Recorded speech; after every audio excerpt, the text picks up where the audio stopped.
Hello and welcome to Dahuda, the Strange and the Juggsy. It is episode number 4 as we look back and forward, of course, to all the action going on at the Paris 2024 Olympic Games hockey competition. My name's Dan Strange, one of the three hosts for this podcast. Now, of course, Sarah Juggins alongside me again today, but Sarah, we do have bad news for episode 4 because where's Ava? Goodness knows where Ava is at the moment. I'd imagine she's in an aeroplane flying somewhere. She did say she was off to Stellenbosch, so she's gone from the glorious garden of her parents' house in the Netherlands down to South Africa to the very beautiful Stellenbosch. And I've got to say, Dan, I know it's getting a little bit dark, but I'm here in the garden because I so admired Ava's garden porn the other day. I thought I'd do some of my own, so that's why I'm sitting in a garden. Yeah, I've stayed inside. I'm regretting my choices because it's a bit like a sauna in my office at the moment. On the show this evening, our member of our dream team is the one and only Brendan William John Creed, a very, very good podcaster himself, of course, member of Let's Stick Together with Jop Mol and Phil Roper, and we'll talk about that as we go through. Played hockey in Belgium, played, of course, at Surbiton in Germany as well, with over 100 caps for Great Britain and England to his name. Brendan, great to have you along. Oh, it's awesome to be here. Have you have you been watching the Olympics much? I know you've got a lot of interests across the Olympics, a lot of friends there, and of course your partner Maddie Hinch involved with US women as well. How much of it have you taken in? Yeah, I thought I wasn't going to watch as much as I have, but actually I haven't felt very salty about the whole situation. I've actually quite enjoyed watching. So from that point of view, I just feel like a fan, which is quite unique considering what might have been a few months ago. But yeah, I've watched quite a lot, which has actually been really enjoyable. One thing I noticed with you, Brendan, which I really, really respected and enjoyed, was the positivity that you have on social media about it all. You say they're about being a fan, but reading your social media, it's kind of a fan with exceptional intel, if that makes sense. Yeah, it's one of those things. Like I don't see the point in being negative about it. Ultimately, like I really want them to do well from like a personal and from like a group point of view. Like ultimately, I know a lot of these guys really well, and I actually just want them to have the best experience they can. But also from a personal point of view, ultimately, if they do well, it justifies selection. So I can actually just be like, yeah, great decision. I don't have a problem. So from that point of view, I've kind of just gone nice to have a two-pronged approach to the same feeling, which is quite nice. A great view on it, being part of a great Mm. squad and going great places with that squad. It's great to see. Right, Jugsy, we're going to chat throughout as we always do, but for now we'll start the warm up so that we can go through the last 2 days of actions results, and then Brendan, how it works is we'll just pick apart a few of the games. The silent whistle, which sometimes works, sometimes doesn't. Jugsy, if you blow it, and we'll get going for the first 5 minutes. Right, so looking back on day 4, 30th of July, started off with an absolute cracker, which we will definitely talk about. Spain 3, France 3. South Africa men then played Germany. It was 1 to South Africa, 5 to the world champions. Great Britain men and the Netherlands served up an absolute thriller. It finished 2-2 in that one, which meant a couple of the members of the pod actually got 3 points out of that game. Ireland against India finished 2-0 to Asia's champions in the men's section. And then Argentina, New Zealand finished 2-0 to the Argentinians. And Australia, Belgium, well, we'll talk about that one first, Brendan, because it finished the reigning Olympic champions 6, Australia 2, a replay of Tokyo 2020. And I imagine some raised eyebrows, or were you not surprised by how Belgium did? Um, I actually tuned into that game. I think the score flatters. I actually thought the game was closer than what it was, but what it did show is that ultimately Belgium probably have the deadliest forward line. Boone looks back to his best. I think Van Orbel, I still think it's wild that Hardik won World Player of the Year when you've got someone like Van Orbel pulling the strings, whichever team he's in. Yeah, it's just quality in front of goal that you have to really admire. And I think Van Ash got a little bit lucky on some of the saves that actually when the Aussies had the chances. But on the same time, yeah, I'm not surprised the result went towards Belgium, but I'm surprised in the manner in terms of like by the final result. Yeah. Now, Jugsy, a number of us put Australia men down as medal hopes here in podium or nodium. Some dafter ones among us, and that's aimed at me. Put Belgium not as a podium place in the men's competition. If you look at Australia, though, how disappointed were you with how they played? Yeah, I wasn't disappointed with how they played. I actually thought that at times they played really, really nice hockey. But as Brendan said, I think Belgium got the rub of the green in front of goal, and again, proved their world class qualities in front of goal. And I did put Belgium on the podium. So, in many respects, I'm really pleased that Belgium nailed that match. But I'm not dismissing Australia at the moment, because I think they'll bounce back. They'll have learnt so much. If you're gonna mess up, this is the time to do it, really. Brendan, you're a very, very good defender. Australia, the one thing people do say, and this isn't just Brits, obviously the three of us are Brits, but we all talk to people globally. The one thing that I've heard time and time and time again is a criticism of Australia's defence. How do you see that as a world-class defender? I think I wouldn't necessarily say their defense is weak. They're just very different, but they have a specific way of playing that they've had for years, and they've now adapted that over the past 4 years, really. I think they're still pretty world class, to be honest, and some of the members in there. The thing that's quite interesting is the fact that they've not picked Howard, who's been pretty consistent in their team, which I think is quite interesting. But at the same time, in probably the similar way of me, like when you drop players from an 18 to a 16, you've got to try and find players that play across both lines in different positions, unless you're really set on the fullbacks that you've got. And ultimately, Dawson and Hayward offer probably a lot more than he does from that point of view. I wouldn't say they're not world class. I just think ultimately you're playing against a Belgium side that have some of the most technically brilliant forwards, and in terms of their leading and kind of like how they play, I think they're absolute geniuses. So I think from that point of view, they probably got exposed a little bit, and similar to what Juggsy said, I think they'll learn a lot from it. And the one thing that Aussies, I think, is probably like the biggest part of how the Aussies do is they don't really care about the previous performance. It's all about the next one. So there won't be any negativity towards what just happened. It'll be a case of learning from it and making sure next time it doesn't happen. So from that point of view, I think that's where their bounce back abilities, I think, pretty unbelievable as a nation. Very, very, very fair point. Now, looking at Spain versus France, 3-3 draw. Brendan, you'll have played both those teams, I'm sure, in quite high-scoring games. This one was kind of set to either be probably a 1-1 or a 0-0 draw, really drab affair, or absolutely go crazy. And it really did. A brilliant game to watch. Yeah, I mean, ultimately, Spain had to win that game, really, to give themselves a really good chance going through, and put themselves in a better position rather than being where they are. And France, at the end of the day, are scrapping for everything. And I think in the Euros, it might have been France that got the better of Spain, potentially. So I think from that point of view, these two are quite evenly matched on their day. And I think both of them actually showed why they're there. Yeah, it was always going to be a humdinger, to be honest with you. There wasn't a part of me that thought it was going to be a 0-0. There's no chance from that point of view. So I was more intrigued as to if it was going to go more than 3 apiece, to be honest. But yeah, it provided exactly what you kind of hope as first match of the day. Gets everybody going. Of course, Spain still, they've only lost one game, haven't they, in the tournament, though, Juggsy? So Yeah. Still very much in it. And the thing I always think with Spain, especially when they got Max Caldas in their corner, is they can be very difficult in the crossover games. If you think back to the last World Cup, Spain, Australia in Bhubaneswar finished 4-3 and Moraes missed a stroke. So even if they only sneak through, the first place in Pool B will be slightly concerned at facing the Spanish.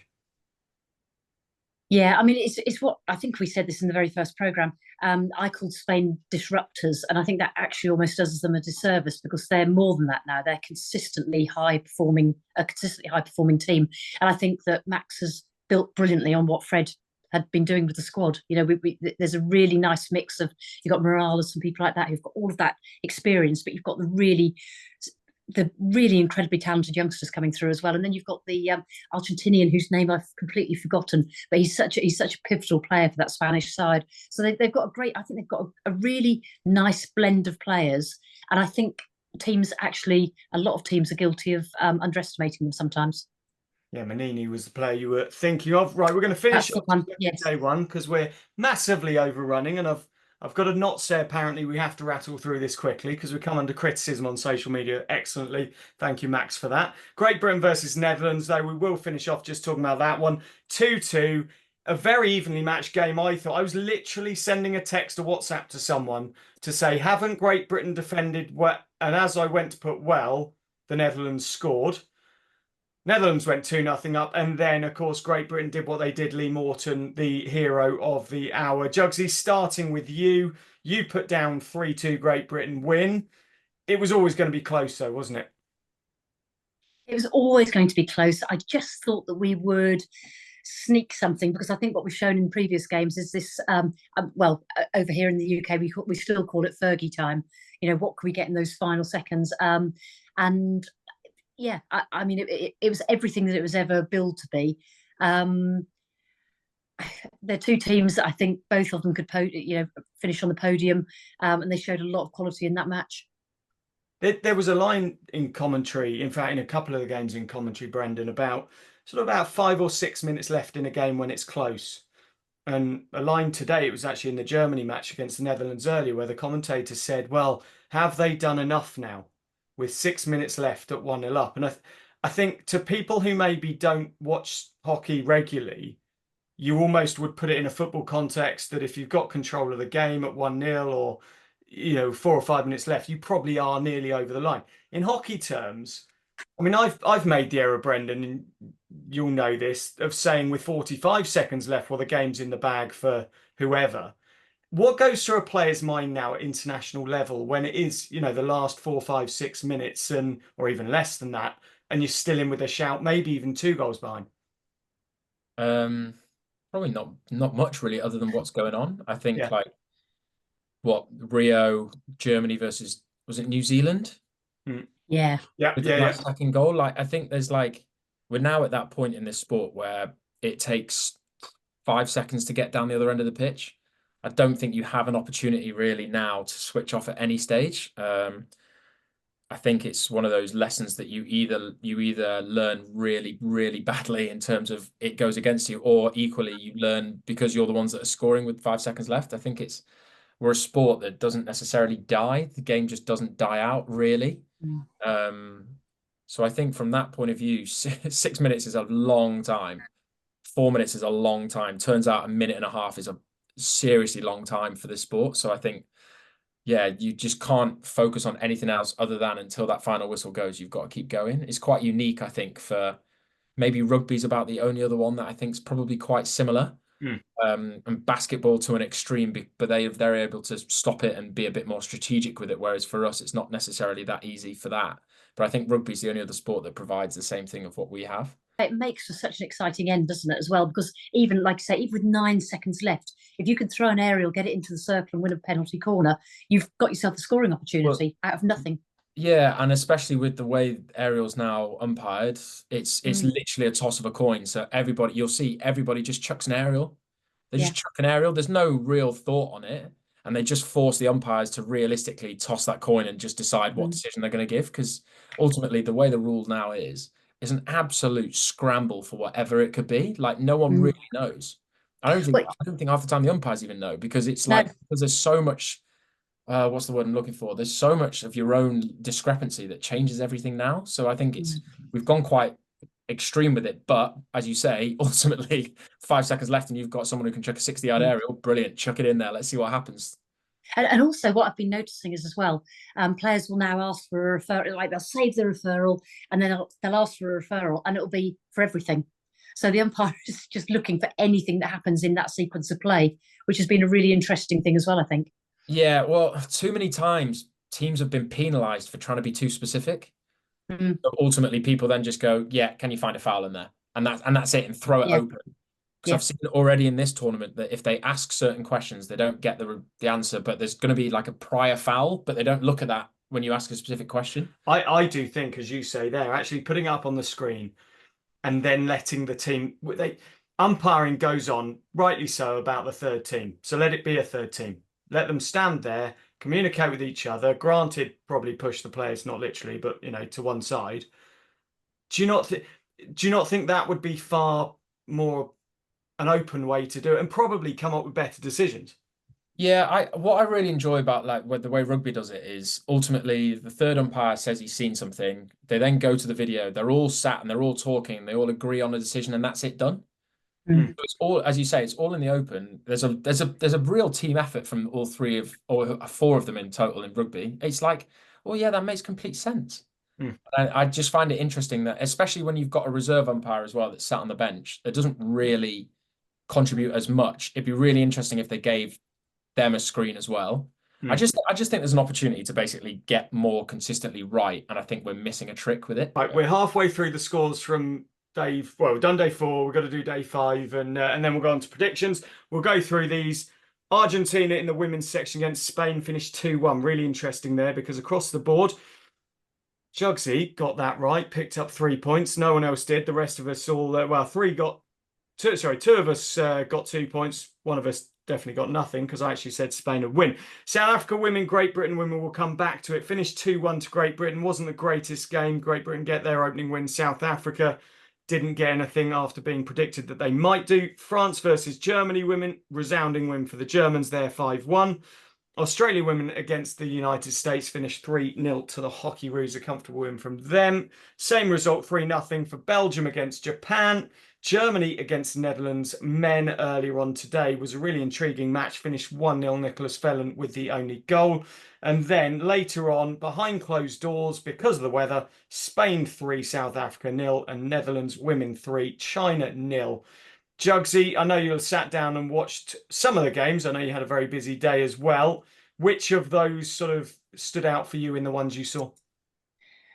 Um, some of them stood out for different reasons. I expected well, as you know, because I got it right, the Argentina result. We were going to talk about GB anyway. It was the USA who disappointed me because I thought they were on the up. I thought they played well the other day. Today, I think, and this is going to sound rude, and it probably is, but I thought they looked like schoolgirls against mature players, and I don't think that bodes well for the rest of their tournament. Aside from that, I think everything else. Well, no, the Germany-Netherlands game, I didn't call that, although I have got Germany on the podium. Yeah, that was a cagey affair, and I didn't expect that result. But all in all, I think the others went fairly much to what we were expecting. China will be disappointed.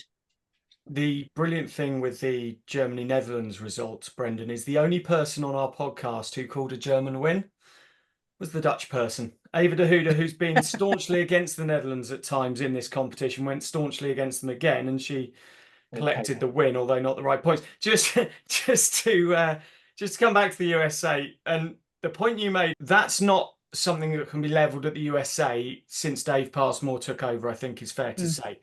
At times before him, they looked out of their. I've said previously, they looked like a college team playing international hockey before Dave took over. Brendan, you obviously have intel, and I'm not looking for you to go into real, sort of too much detail here with your relationship with Maddie and her work with the team. But what has been the team spirit and the mood been like from what you know? See, the funny thing is I watched that game, and if I'm being brutally honest, I actually thought it wasn't bad. And the funny thing is I watched the GB Australia game, and I thought the GB women got completely outclassed, and they Which didn't we look said, like there was much, completely agree. and I didn't think there was much fight. Whereas what I really enjoyed about watching the US Oz game was the fact that like it was a minute left and the US was still going for it. So whilst I do think that the Aussies are potentially a higher class in terms of like I think their third goal was literally two-touch passing all the way through and a lovely finish. I actually think there's something to be said about the fact that the US are a lot younger. They've got a lot less caps. They are a lot younger, but actually I think that's a real positive thing because in a similar way to how the Aussies deal with defeat, I think the US deal with that in a similar way where they're just like, all right, well, we've lost. All right, well, we weren't expected to win. So I think there's something to be said about the incredible positivity that group has. And from what I gather, they are incredibly close and they are incredibly positive. It's like a really contagious thing to be around. I went out when did I go out? When the US girls were playing their pro league in Antwerp. I went out because it was the only time I could. Classic. Maddie was back for a day and then gone again. So I sat in a van with her, driven out to Antwerp with Maddie, and like spent a bit of time around the girls and did like a running session around the girls. And it was just really interesting because it's just like it is infectious. They're just really positive and really happy to be like together. And I think for me, like that's just like I don't think this result's going to affect them, to be honest. I think they kind of like they just went and it's a bit of a free shot at a very good side. And I think what Katrina Powell's done with Aussie women again is similar to what Passmore's done with the US. They've steadied the ship and they're gradually on the rise. And I think that's a really cool thing for both nations that play today. I just think they were just beaten by a better side. It's a really interesting perspective because I think I'm a bit like you, Brendan. I've spent quite a lot of time with the USA team in sort of the 2014 to 2016 period when they went zooming up the ratings and things. Yeah.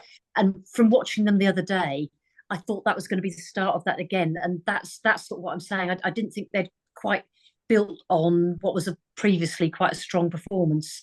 So maybe Schoolgirls was an unfair thing, but I think I set my bar perhaps too high for them this time. I think that's what's really nice though, is the fact that like it wasn't the most mature performance today, but that's like with an appreciation of the fact that they're learning every single day in that environment. It's the first games that any of them have been to. So it is literally just a learning curve day in, day out. And it doesn't matter what you do the day before, it's a complete reset and you go again. And it might be that some of them are like, great, we're doing well, this is great. And then it's a bit of a crash back to reality of like, this is the hardest tournament there is. Like no game is easy. Like you have to continuously do it. So I think from that point of view, it's probably just a great bit of learning for the group and actually going forwards with the next two games. They've basically got an opportunity to go through if they win both games. So from that point of view, it's a really cool position to be in because you've basically got two knockout games if you want to treat it that way. And I think if we're looking long term, LA 28, it's an incredible learning opportunity these next two games in the US group. But I think the Aussies look really good, to be honest. I actually really enjoyed watching the Aussies today. They look like a team that have, considering what could have blown up from obviously with Rosie Malone not being picked, what could have been a pretty horrendous situation, they seem to have rallied as a group and they seem to be very steady, which is also quite interesting to watch. It looks like a really tight-knit, and it's probably off the back of, has probably made them tighter because they have to kind of look after each other and stick together.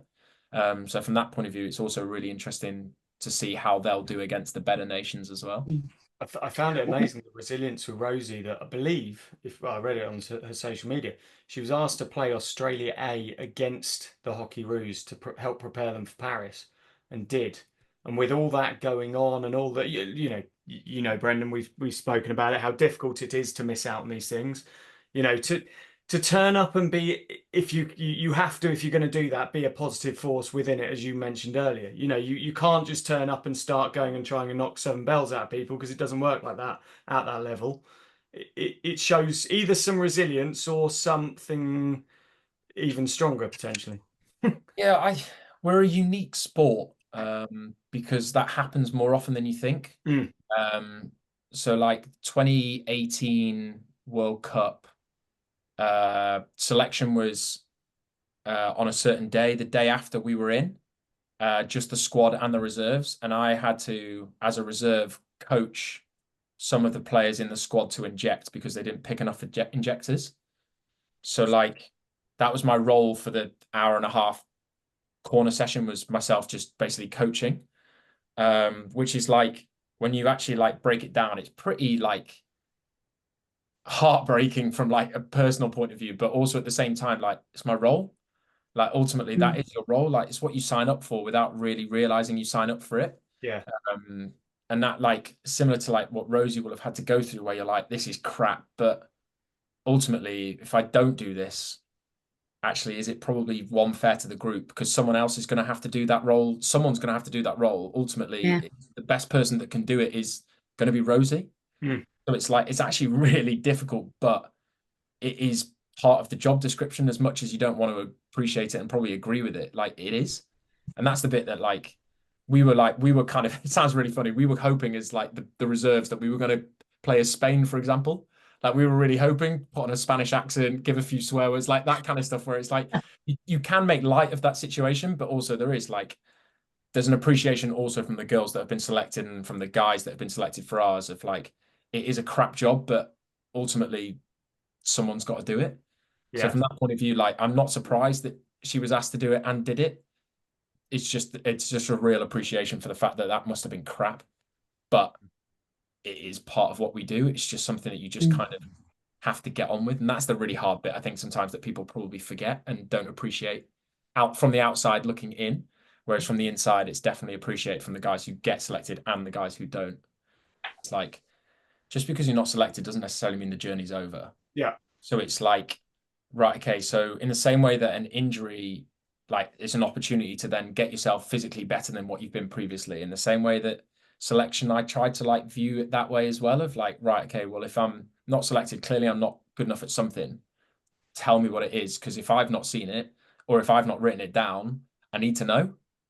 So it's like, don't hinder me by not doing the prep work. If you don't think I'm good enough, why am I not good enough? Okay, well, if that's the reasons that you've given me, this, and this, wicked. I'll go away and work on this, and this. And ultimately then I'm trying to give you an opportunity where you can't go, this is what you're not good at.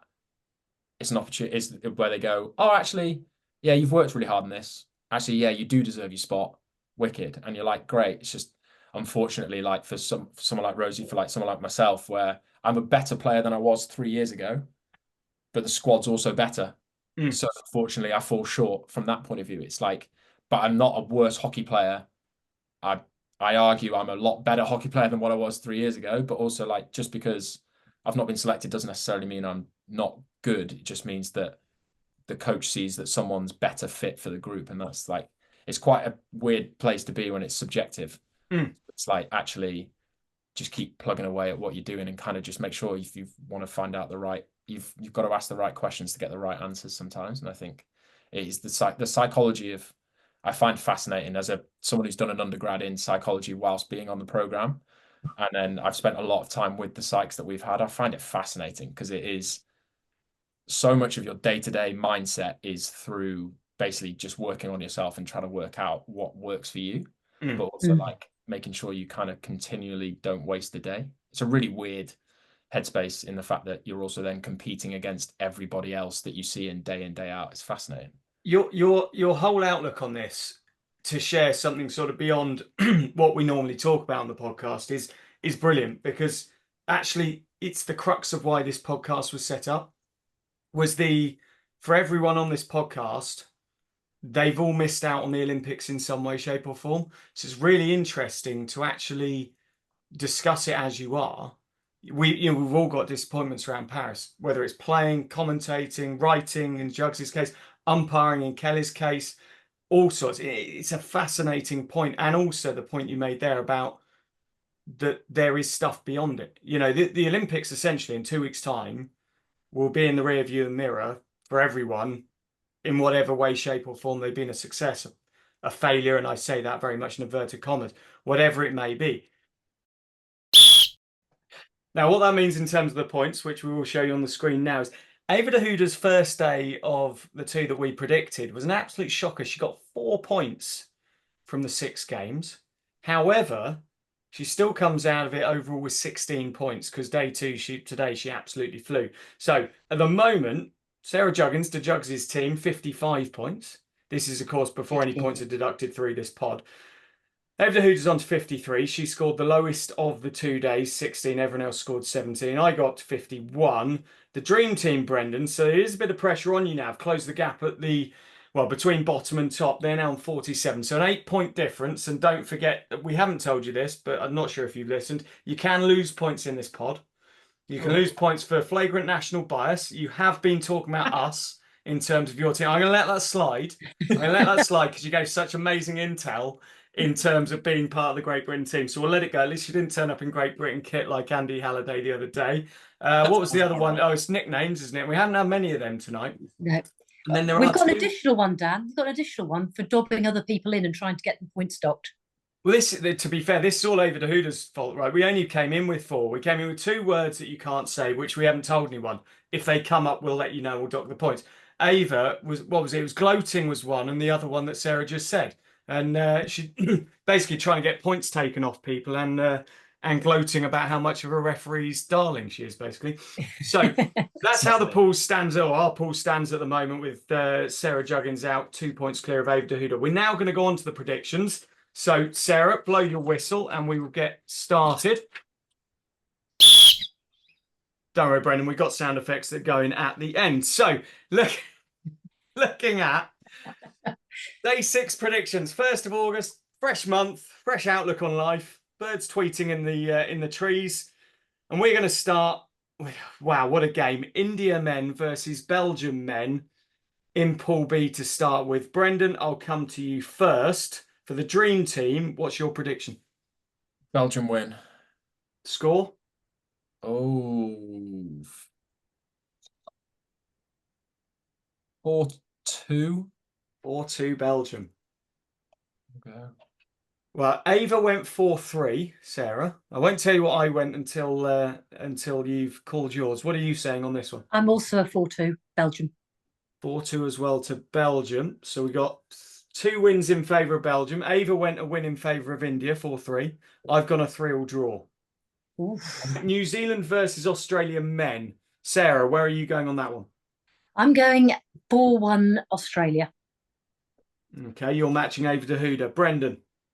I'm going to go Australia, New Zealand, 6-2 Australia.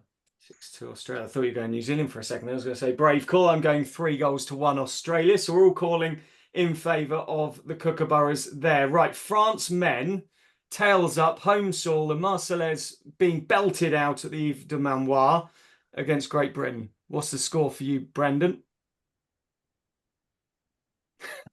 Oh, this is tough. I'm going to go 4-1 GB win. 4-1 GB win, a heavy win, silencing the home crowd. Yeah. Ava went 4-2 Great Britain win. Juggsy? Oh, I'm not looking at Ava's scores, but I'm the same. I'm 4-2 GB. 4-2 as well. Yeah. Although I do think France is going to score first. They're going to score a little goal, then we're going to hit 4, and then they'll score in the final minute. Well, I've gone 3-1 Great Britain, so we've all gone Great Britain wins. Let's hope. Well, no, I've got to be careful there. Can't hope, Brendan. You can't show favouritism. So, well, yeah, I can say let's hope it doesn't put the mocks on Great Britain. Obviously, not taking anything away from France. The home team playing well at the moment. Right, Argentina men, moving on quickly, against Ireland men. Ireland looking for their first win. Where does that one fall? Ava Dahuda has gone a 3-2 win to the Green Machine. Wow. So, Juggsy, do you back that up? I've told you her score again. No, I'm giving Ireland a point. I'm going a 1-1 draw. 1-1 bore draw, is it? Mm. Argentina sit back, soak it all up, and what, Lee Cole with a drag flick or a penalty stroke or something. Exactly that. Brendan? I'm going to go 2-1 Argentina win. I think there's just a little bit too much quality over the pitch. And I'll be honest, I've agreed with you, but I've gone slightly higher, scoring 3-2 on that one. Ireland, to be honest, I really hope they get a result somewhere within this competition, but I just can't quite see where at the moment, so I'm going 3-2 on that one. Right, moving into the women's section. Brendan, we're going to come to you last on this because you got the most split loyalties in history on this one. USA women versus Great Britain. A very important game in terms of the quarterfinals. A very important game in terms of, well, a lot of different things here. Juggsy, 2-2 Ava Dahuda's called. Oh, come on. And I'm going to tell you, I'm going to be kind. I'm going to be kind. I've said 1-1. I've written 2-2. I'm not copying Ava. And I'm going to quickly tell you why. I've taken on board exactly what Brendan said. The USA will go out and play without fear. I think GB will drown in their own fears on this one. So it's going to be a 2-2, very tense on GB's time and very outgoing on USA's team play. Now, Brendan, you both have to face your partner, Maddie Hinch, at some point in time, but also potentially the GB women's team at some point in time. So what's the score going to be on this one? Can I just say, all three of you sat on the fence? Yeah, absolutely. That is so disappointing. But you had the opportunity. You had the opportunity. You're going to sit on the fence, aren't you? I don't really want to, but I'm trying to work out where this game's going to go. I actually think it's going to be high scoring, and I think mostly from a tense point of view.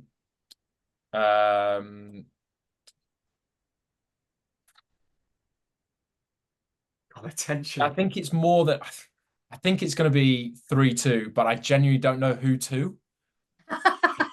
Like, I'm being deadly serious. This could be this could be season clinching. You know, imagine it goes the wrong way. Do you know what? I'll go 2-2. I'll join the 2-2 gang because I genuinely don't know which way it's going to go. My gut tells me USA are going to sneak it. I genuinely don't know which way it's going to go. Come on, do it, Brendan. Go USA. Go on. Do you know what? I'm not going to sit on the fence. Yeah, I'll go USA 3-2.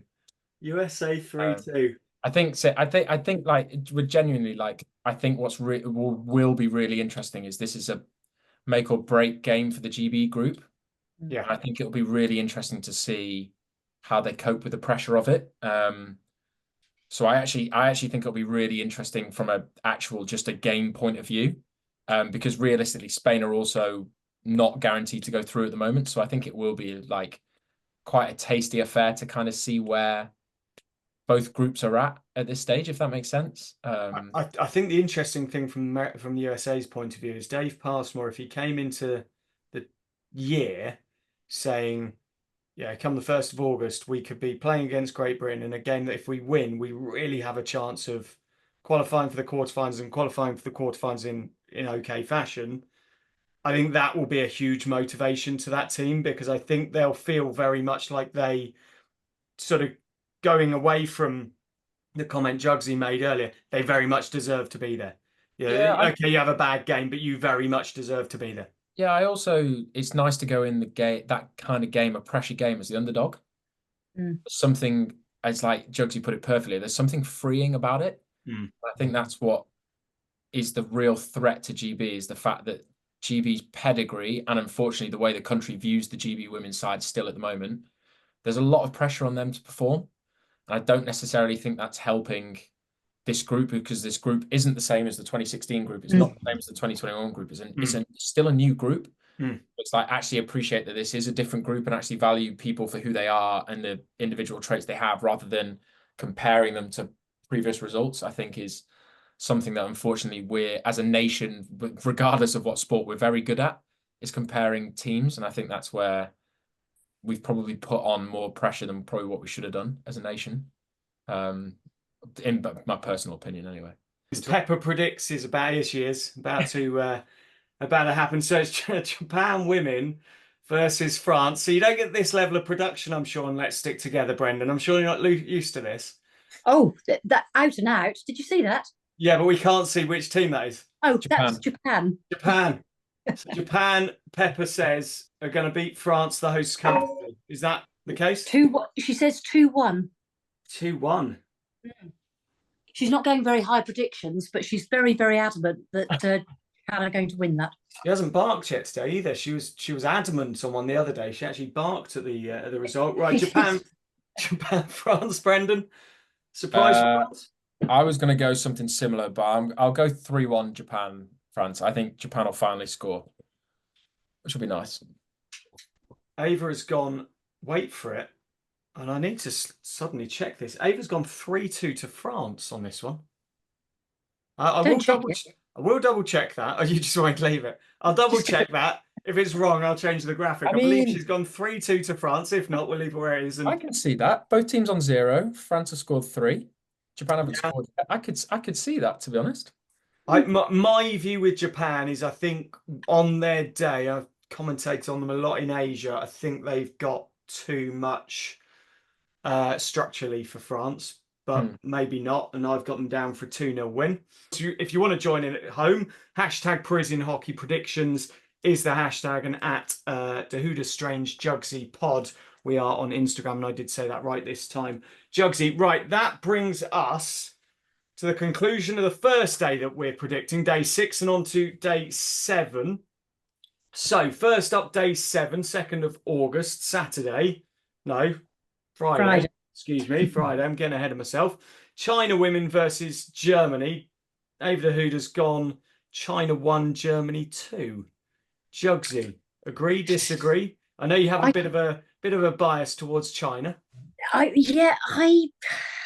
really struggled with this one. And then I went a bit way out because I've gone 3-3. Okay. And I don't know why. They had some close games in London in the summer. Yeah. They're just going to score. I think both teams, 3-3. Brendan? I'm going to go 3-1 Germany win. I really like Alison Allen in China, but I just think Germans at an Olympics are a different side to both men and women. I think they've just got a bit too much quality and just know how to grind out wins. I really like Alison Allen as well. I also fear her greatly. And I'm going to completely agree with Brendan and say 3-1. And next time I see Alison, I'll probably get a clip around the ear or similar. So 3-1, I'm saying as well to Germany on that one. I will say, I think Valentin Altenberg has got his team going very much in the right direction since some very interesting interviews we had in London in the Pro League, where he basically came up and thanked us for our analysis, which wasn't overly glowing of his team. Right, moving on into the men's. Netherlands versus Spain. Ava de Huda has backed her team, her country. She said 4-3 win. Brendan, you know both teams very, very well. What's the score going to be for that one? 4-1 Netherlands win. 4-1's heavy Netherlands win for Brendan. I've gone 4-2, Juggsy. I've gone slightly closer, 3-2 Netherlands win. 3-2, so Spain not getting the win against the Netherlands. Of course, Max Caldas up against his old team there. Always could be fiery, always worth a watch. Right, Belgium, Netherlands. Brendan, you wanted to predict it already. What's the score going to be there? Massive match in the women's section. Nothing exciting. 1-1. 1-1. 1-1. Juggsy, where are you going? I'm going 2-1 Netherlands. Juggsy's been reading my notes because I've said 2-1 to the Netherlands as well. And Ava de Huda backs the Dutch twice in a day. I think for the first time on this podcast, she's showing some national pride. I was going to say she's showing national bias. Bell need to ring. Is this flagrant national bias? But well, I don't know, because it's the first time she's backed them at all. I think we can let her. I think we can let her off this one. I'm still in the lead, aren't I? I'm still in the lead. Also, it's worth telling you, Brendan, that when we had Kelly Hudson on, we tried to get Ava Doctor point by taking it to the umpire and complaining, and it didn't work, did it? It backfired against us, and she flatly refused to take a point off her purely because Ava wasn't there to defend herself. And also, Dan, because we both of us had said that New Zealand were going to lose quite heavily. Quite a few times, and said they wouldn't medal. Yeah, she's not very happy with us. I think I called them solidly competent, which went down really badly. we started the podcast by calling Kelly Hudson a friend of the show. I think she's refusing to be referred to us by that nowadays. Right, Australia men, India men. Well, this game in history always has goals in it. Ava's predicted 6, I've predicted 7. How many is Brendan Creed predicting? I'm predicting 8. 8? Yeah. Which way? I think it'll be 5-3 Aussie, India. I've predicted 8 in total. Yeah. 5-3. I thought that was where you were going. Sarah? I'm a 4-3 Australia. So we're all saying that Australia beat India, and we're all saying it's going to be high scoring. It's going to be 1-1, isn't it? Probably is, yeah. That's always a really interesting game. But the psychological advantage Australia seem to have over India is fascinating. I think it'll just be a good game, to be honest. I think it'll be just two teams just gunslinging it. It's what they do best, both those teams. Belgium, Argentina, a replay of the 2016 gold medal match in the men's. Ava's gone 4-1 in favour of the reigning Olympic champions. Juggsy, where do you see this one ending up? Yeah, I've gone 5-1. I think they're just going to be a class above. Brendan, agreeing, disagreeing? 2-1 Belgium. I think it's going to be a really tight affair. And having played against this Argentina side, it is not a fun game to play against. And it's not going to warrant Belgium playing some really nice hockey. I think 2-1. They'll scramble through. Excuse my memory. You did go to Argentina in December, didn't you? Yeah. I should know this. I did commentate on it. Yeah. The way they play hockey, it must almost bamboozle you because they literally sit back, wait, play chess, and then go bam, bam, bam. 3D skills, unbelievable. But it's like, it's not even in the last third. It's in like the last eighth of the pitch. They suddenly go crazy. If you concede early doors to them, they are, I'd argue, one of the toughest teams to play against in the world because they just sit and they wait and they'll score a counter and you think you've had a really good game and you lose 3-0. Honestly, it's happened far too many times against these boys. So I'm like, I think what's really interesting is if Belgium don't get a goal early doors, I think it'll be a really cagey game. And it's infuriating to play against. So I think a 2-1. I went 3-1 on that one in favour of Belgium, but I agree it could be a very, very close affair. There's a lot of good games on Friday, but Great Britain men versus Germany men will be potentially a humdinger. Ava and I have both gone 3-2, but I won't tell you which way round. Juggsy, you're going 3-2 as well, aren't you?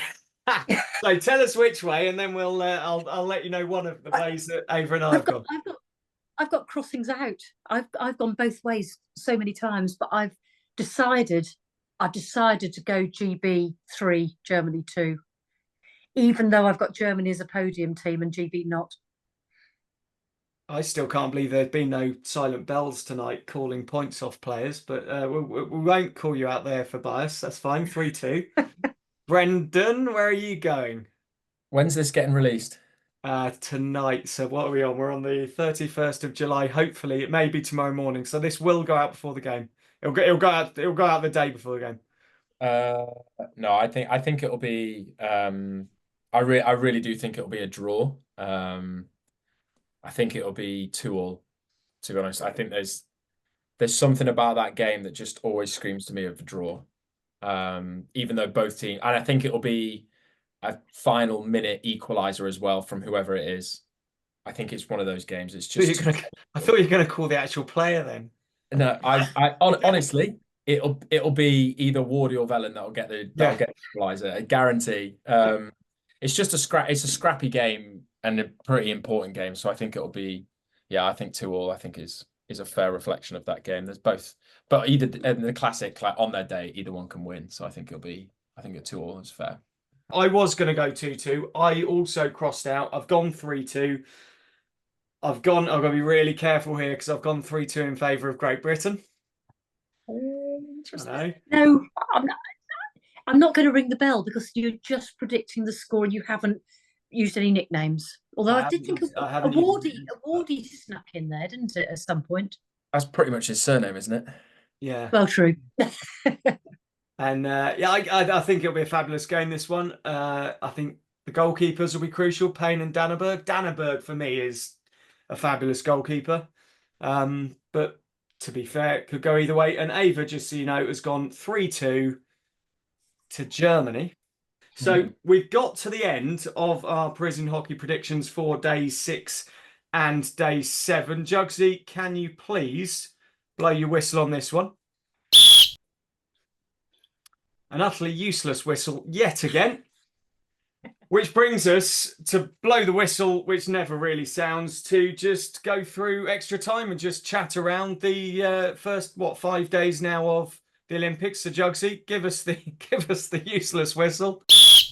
So just looking through, it doesn't just have to be the hockey, looking through the first 5 days of action. The one thing I really get the sense of, Brendan, which is lovely in terms of your scenario and then how you've gone about it, is actually it sounds like you're really enjoying the games generally. Yeah, I thought I really wouldn't. I thought I'd really avoid it. And I thought I'd be a bit like too sad and frustrated to watch the games. But actually, like, I've just tried to really look at it positively, and ultimately I've now feel about it positively. That classic like manifestation that everyone talks about and the psychology of it all. Like, to be honest, I've actually just convinced myself that everything's fine. So yeah, I've actually really enjoyed it. I think it's been a really well-run event from what it looks like. Yeah, I just really want the boys to do well, to be honest. I think they can. I think they've got a great opportunity to do so. I just hope they kind of take it. It's just one of those situations where ultimately everybody's all teams are doing exactly the same thing and they're all peaking at the same time. So I think so far, I think it's been a pretty unbelievable spectacle from the point of view of if you were a neutral and you came and watched the hockey, I actually think you'd come away being like, I want to go back. Which is always a nice feeling, I think, from as a fan and as a player's point of view.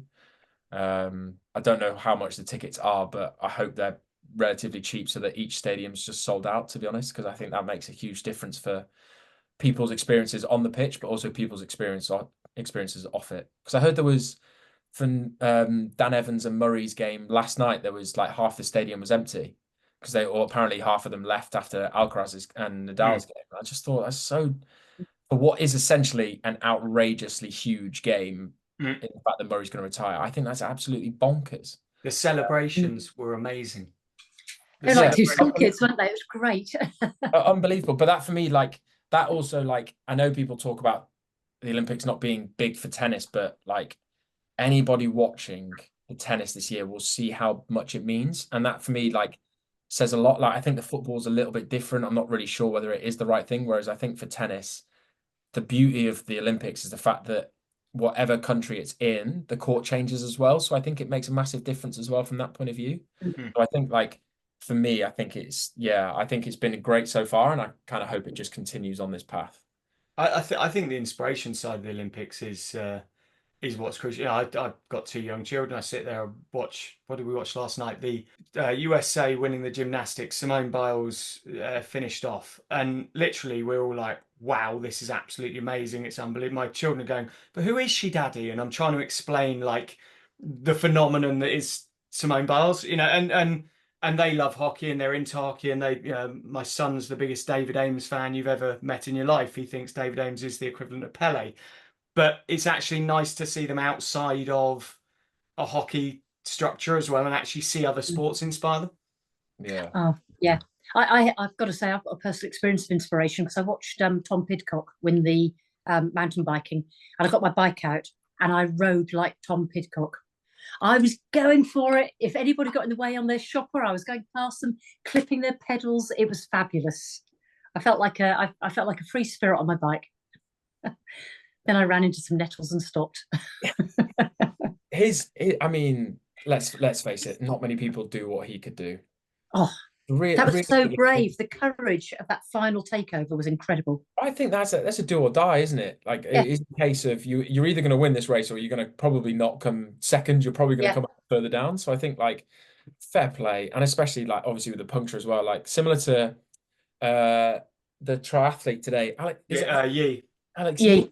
He like just the way people like at the games just suddenly just go into another gear that you forget they've got because they look so comfortable in the gear they're in. You're just like it does blow you away a bit. One thing I am really excited for is the cycling to start.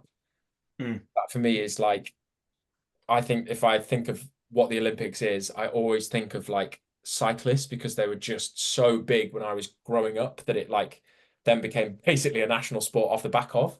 And I know one of the physios working, and I know one of the riders that's actually reserved. So kind of like for me, there's a bit more to it. But yeah, the cycling for me is the big one that I just love. Team pursuit, I love it. Injects it in my veins. I absolutely love it. And on that positivity, Juggsy, blow your whistle for one final time to end pod number 4. It's been an absolute pleasure, Brendan, having you on. Thank you so much for sharing all your fabulous detail around everything going on and your passion for the games and for the Great Britain team. Sarah Juggins, as ever, thank you. We'll be back very soon. Don't forget to follow us at Strange. I've done it wrong again. At Dahuda Strange Juggsy Pod. Yeah, take a point off. We'll take it off. We'll take it off next pod. Hashtag Parisian Hockey Predictions is the hashtag if you want to put your predictions up there. But for now, from all of us, again, it's goodbye. Au revoir.